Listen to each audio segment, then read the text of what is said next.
किताबें करती हैं बातें।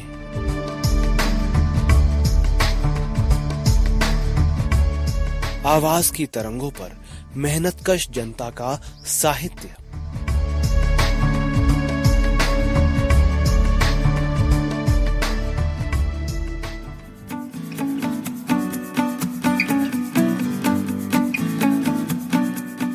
सहकार रेडियो के श्रोताओं को पवन का नमस्कार।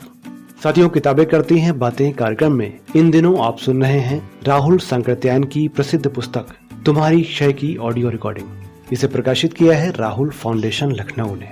इस अध्याय का शीर्षक है तुम्हारे सदाचार की क्षय। यह अध्याय बड़ा होने के चलते आपकी सुविधा के लिए इसे 3 भागों में बांटा गया है। तो सुनिए इस अध्याय की पहली और इस श्रृंखला की चौथी कड़ी। आवाज है रेडियो कलाकार साथी निहारिका की।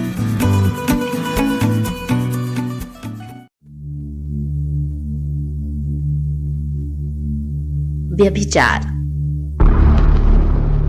सद आचार अर्थात श्रेष्ठ पुरुषों का आचार।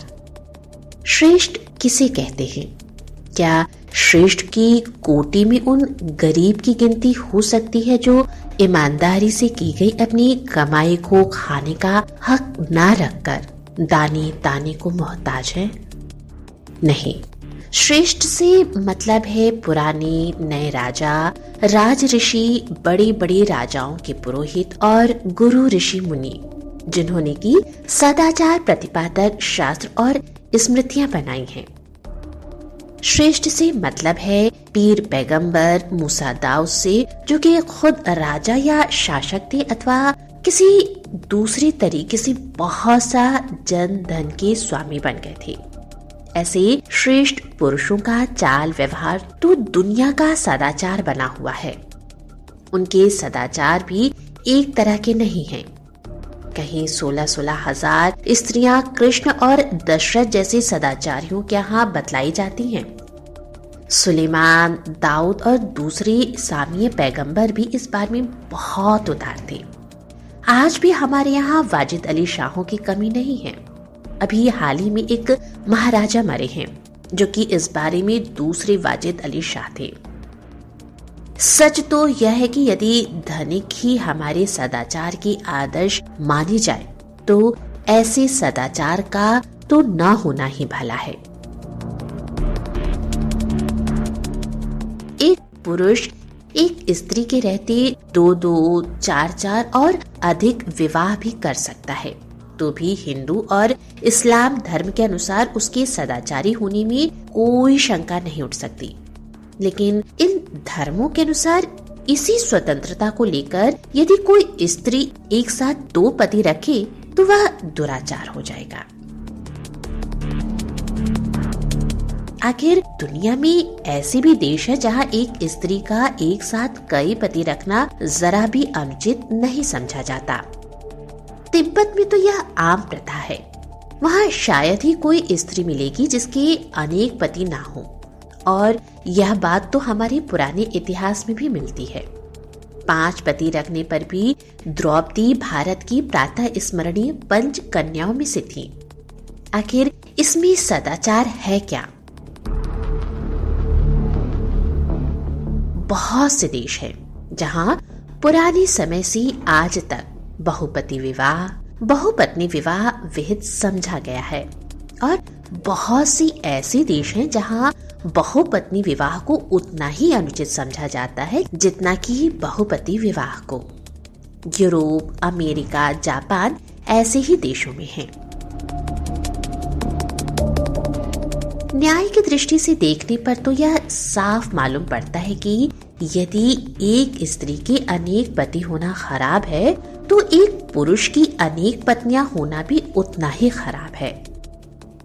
आजकल के जीवित प्रधान धर्मों में कोई भी ऐसा नहीं है जो सिर्फ एक पति विवाह और एक पत्नी विवाह को ही उचित ठहराता हो और दोनों तरह के बहुविवाहों का निषेध करता हो। लेकिन यह यौन सदाचार सिर्फ बाहरी बात है। भीतर देखने पर तो हालात और भी विभत्स मालूम देती है। हर एक धनी और शक्तिशाली व्यक्ति पुराने समय से आज तक विवाहिता स्त्रियों के अतिरिक्त भी अनेक दासियां और रखेलियां रखता आया है और वैश्यावृत्ति तो लक्ष्मी की शोभा समझी जाती है। यदि पुरुष उतनी ही चंचलता दिखलाए तो वह मर्द बच्चा कहलाकर बच जाता है। लेकिन वैश्या शब्द का लांछन सिर्फ स्त्री पर लगता है। बचपन से हर एक व्यक्ति तथा चिरकाल से हमारा समाज ऐसे वातावरण में पलता चला आया है जिसमें पुरुष के लिए सदाचार की जो कसौटी कायम है, उस पर जब स्त्री को तौलने लगते हैं तो हम आश्चर्य करते हैं। दुनिया भर में सदाचार सदाचार चिल्लाया जा रहा है। हिंदुस्तानियों को यह नहीं समझना चाहिए कि इसका ठेका सिर्फ उन्हीं को मिला है। यूरोप, अमेरिका, एशिया सभी मुल्कों में इस पर जोर दिया जाता है। धर्म और ईश्वर पर विश्वास रखने वाले तो खास तौर से इसके लिए जमीन आसमान एक करते हैं। लेकिन साथ ही सदाचार का जितना कम पालन धर्मानुयायी और ईश्वर भक्त करते हैं, जितनी अवहेलना उनके यहाँ इस नियम की होती है, उतनी और जगह नहीं। रूस से धर्म और ईश्वर का राज उठ गया है, लेकिन आप दुनिया में सिर्फ वही एक देश पाएंगे जहां से वैश्यावृत्ति एकदम उठ गई है। क्या हमारे देश में ऐसे सदाचार की खिल्ली उड़ाने वाले सबसे ज्यादा हिंदू तीर्थ और हिंदू मठ नहीं है? अयोध्या में चले जाइए और वहाँ के बड़े बड़े अवतारी भगवत भक्त और सिद्ध महात्मा को ले लीजिए, उनके बारे में भी पूछ लीजिए, जिन्हें मरे अभी कुछ ही साल हुए हैं। मालूम होगा सदाचार के संबंध में कैसे कैसे विभत्स कांड वहां होते हैं। ये स्थान स्वाभाविक नहीं अस्वाभाविक व्याभिचार के सबसे बड़े अड्डे हैं। बाहर से जाने वाली भोली भाली जनता, जिन पर तप, ब्रह्मचर्य, सदाचार की साक्षात मूर्ति समझकर अपना तन मन धन वारती हैं, वे हैं जघन्य कामुकता के साक्षात अवतार। ऐसे आदमियों के मुंह से ब्रह्मचर्य और सदाचार की लंबे लंबे उपदेश सुनकर तो हठात कहना पड़ता है, निर्लज्जता तेरा बेड़ा गर्क हो। साधु सन्यासियों के इस विषय के क्रियात्मक विचार उससे बिल्कुल ही दूसरे हैं, जैसे कि वे उनके श्रीमुख से निकलते हैं। भारत में कितनी ही धर्म मंडलियां गुप्त व्याभिचार में आसानी पैदा करने के लिए कायम हुई हैं।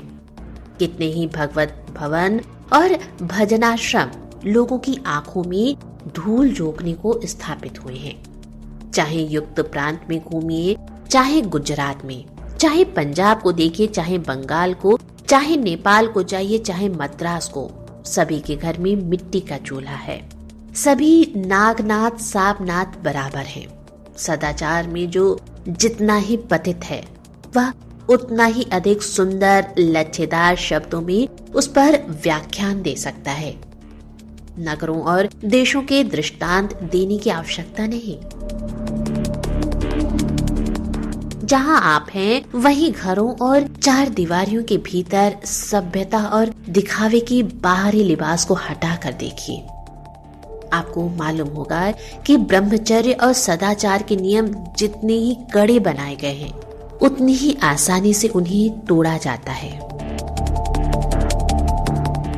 हमारे एक महान राजनीतिक नेता का ब्रह्मचर्य पर बड़ा जोर है, लेकिन पास में उनकी छाया में उनके बड़े बड़े अनुयायियों ने जिस प्रकार बराबर उन्हें तोड़ने में ही उन नियमों का पालन किया है, उससे तो यही मालूम होता है कि जब बांध से बूंद भर पानी का रुकना संभव नहीं, तो ऐसे बांध की जरूरत ही क्या।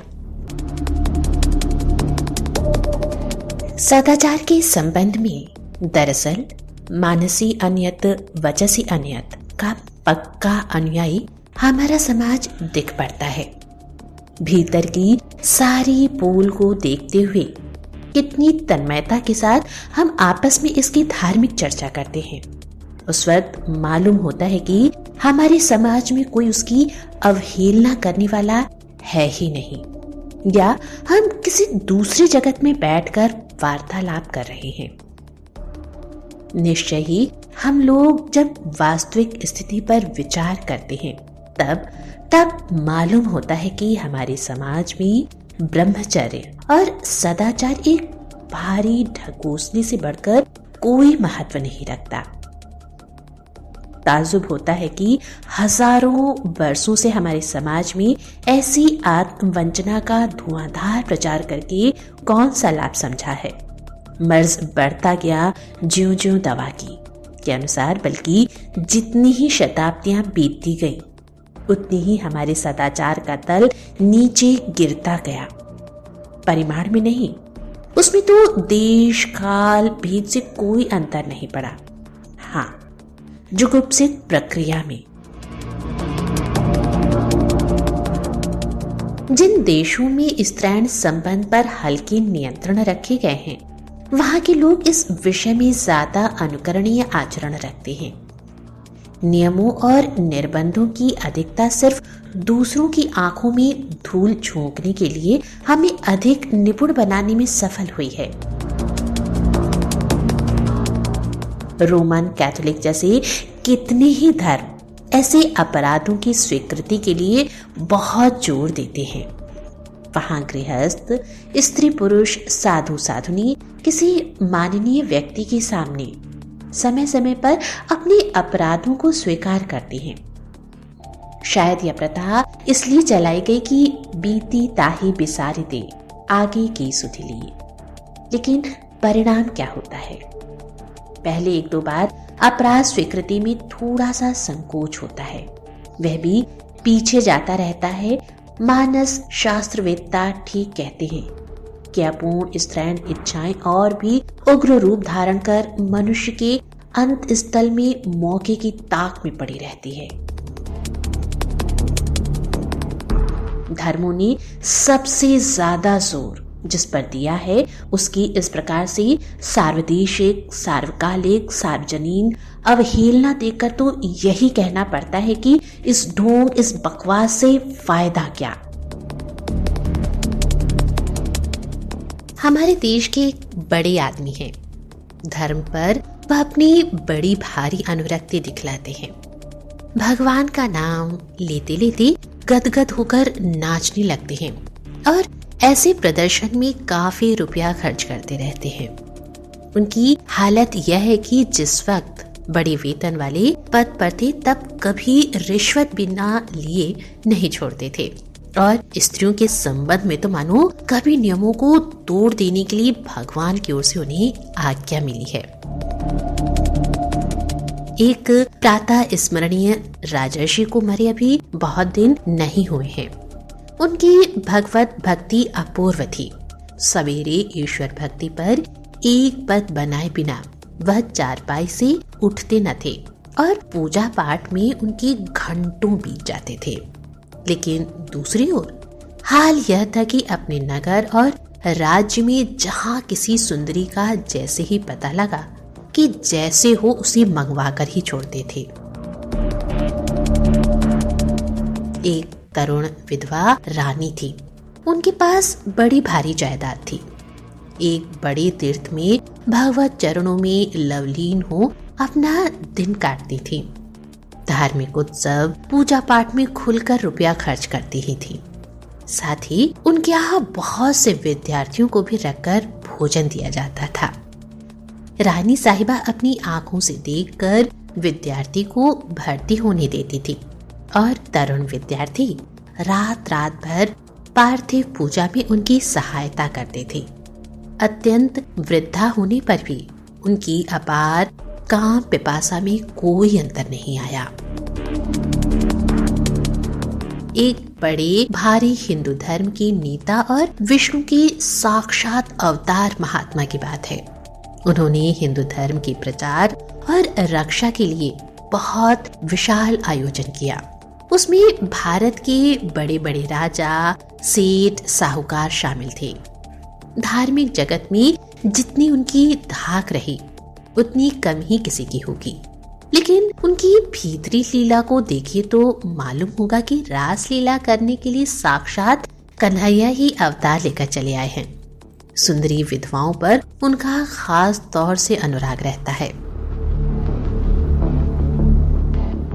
एक और महाराज रहे हैं जिनकी शास्त्रीय विद्वता, धर्मपरायणता, दान और सदाचार की धाक सारे भारत पर रही है, लेकिन भीतर से उपासना, कुमारी पूजा आदि धार्मिक अनुष्ठानों के नाम पर वह अपनी सभी वासनाओं की पूर्ति के लिए स्वतंत्र थे। और ऐसे धार्मिक पुरुष से परिवार वाले लोग बहुत बचकर रहना चाहते थे।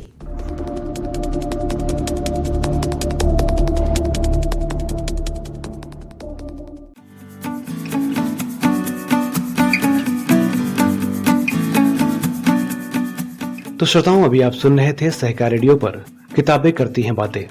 इन दिनों आप सुन रहे हैं राहुल सांकृत्यायन की प्रसिद्ध पुस्तक तुम्हारी क्षय की ऑडियो रिकॉर्डिंग। अभी आपने सुनी इस श्रृंखला की चौथी कड़ी। अगर आप सहकार रेडियो का कार्यक्रम पहली बार सुन रहे हैं और हमसे जुड़ना चाहते हैं तो हमारे व्हाट्सएप ग्रुप से जुड़ने के लिए 9617226783 पर अपना नाम और जिला लिखकर भेजें। अगर आप हमसे यूट्यूब पर जुड़ना चाहते हैं तो हमारा चैनल सब्सक्राइब करें, और अगर आप हमसे फेसबुक पर जुड़ना चाहते हैं तो हमारा पेज लाइक करें। अधिक जानकारी के लिए हमारी वेबसाइट सहकाररेडियो.com विजिट करें। तो इस श्रृंखला की अगली कड़ी के साथ आपसे फिर मुलाकात होगी। तब तक के लिए दीजिए इजाजत मुझे यानी पवन को। नमस्कार।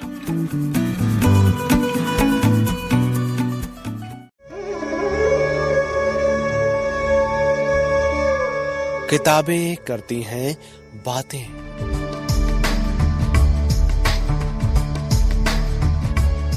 आवाज की तरंगों पर मेहनतकश जनता का साहित्य।